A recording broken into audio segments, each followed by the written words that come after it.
સુરતની કાપોદ્રા પોલીસે તેરા તુજકો અર્પણ કાર્યક્રમ અંતર્ગત કુલ રૂપિયા 2.75 લાખનો મુદ્દામાલ તેના મૂળ માલિકોને કોર્ટના ધક્કા વગર પોલીસ સ્ટેશનથી પરત કરાયો હતો। સુરતની કાપોદ્રા પોલીસે તેરા તુજકો અર્પણ કાર્યક્રમ અંતર્ગત 2.75 લાખનો મુદ્દામાલ મૂળ માલિકોને પરત કર્યો હતો।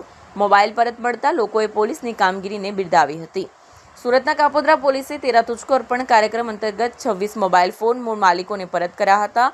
સુરત પોલીસ કમિશનર દ્વારા તેરા તુજકો અર્પણ કાર્યક્રમ શરૂ કરવામાં આવ્યો છે, જેમાં જે તે પોલીસ મથક વિસ્તારમાં ચોરી થયેલો મુદ્દામાલ અથવા તો ગુમ થયેલો મુદ્દામાલ મૂળ માલિકોને કોર્ટના ધક્કા વગર પોલીસ મથકથી જ પરત કરવામાં આવે છે।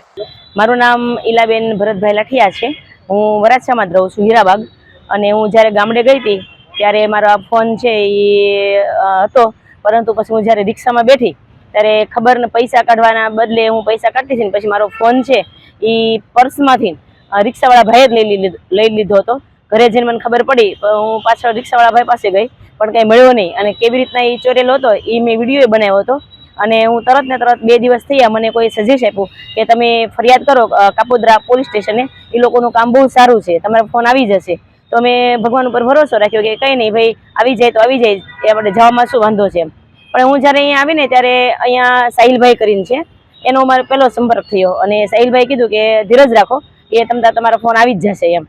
મેં તો કાંઈ વાંધો નહીં। એને આજે 6 મહિના થયા છે અને આખી વારંવાર સંપર્કમાં સાહિલભાઈ કહેતા હતા કે ભાઈ આવ્યો નથી, આવશે એટલે તમને હું ચોક્કસ કહીશ એમ।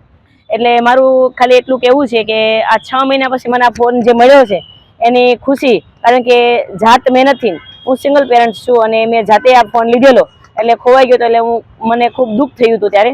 અને ત્યાર પછી આ સ્ટાફ જ્યારે હું 1-2 વખત હું પૂછવા આવી તો પણ બધા સ્ટાફે બહુ સરસ રીતે જવાબ આપે કે મેડમ ચિંતા નહીં કરતા, કે તમારો જ્યારે ફોન આવશે ને ત્યારે 100% અહીંયાથી બધાના ફોન આવે જ છે અને આવી જશે। એના જે 6.5 મહિના મને પૂરા થાય છે। અને આ જો મારે કંઈ કહેવું હોય કાપોદ્રા પોલીસ સ્ટેશને તો આખા સ્ટાફનું, સાહિલભાઈ ક્યારેક હોય ક્યારેક ન હોય, પણ એનો સંપર્ક ને એની મહેનત જે છે એ મને હૃદયથી બહુ સ્પર્શી ગયું છે કે ના એને ખૂબ મહેનત છે એમ।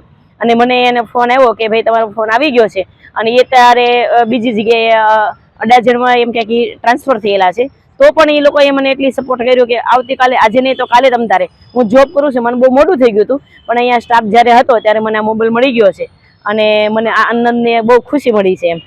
અહીંયા લોકોનું સ્ટાફનું કામ અને બધાને, દરેક પબ્લિકને, જો કે મને પહેલાં જ વિશ્વાસ નહોતો કે ભાઈ આપણે કાંઈ પોલીસ સ્ટેશનમાં જવું નથી, ક્યારેય ગયા નથી ને હવે ફોન માટેથી શું જવું એમ, પણ તોય હું હિંમત કરીને એકલા જ હું આવી હતી।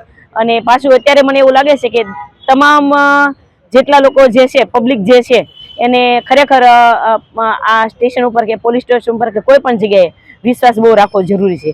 જે કાંઈ વસ્તુ મળે છે અને ફરી વખત એ લોકો મહેનત કરે છે, પણ જ્યારે પછી એના હાથમાં જ નહીં હોય ત્યારે કદાચ નહીં મળતું હોય, પણ આ લોકો મહેનત ખૂબ કરે છે। મારો ધન્યવાદ। વંદે માતરમ। આજરોજ મહેરબાન પોલીસ કમિશનર શ્રી સાહેબની ખાસ સૂચનાથી ખાસ પોલીસ કમિશનર સાહેબ શ્રી, ડીસીપી સાહેબ શ્રી અને એસીપી સાહેબની સૂચના અને માર્ગદર્શન અનુસંધાને કાપોદ્રા પોલીસ સ્ટેશન ખાતે તેરા તુજકો અર્પણનો કાર્યક્રમ રાખવામાં આવેલો।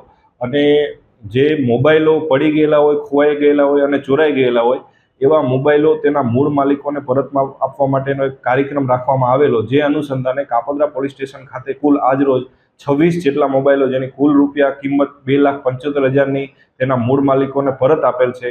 અને આવા જ કાર્યક્રમો કાપોદ્રા પોલીસ સ્ટેશનમાં અવારનવાર થતા હોય, જે મોબાઈલ મળે છે તે તેના મૂળ માલિકો સુધી પરત પહોંચાડવાની કામગીરી તેરા તુજકો અર્પણ કાર્યક્રમ અંતર્ગત કરવામાં આવી રહી છે।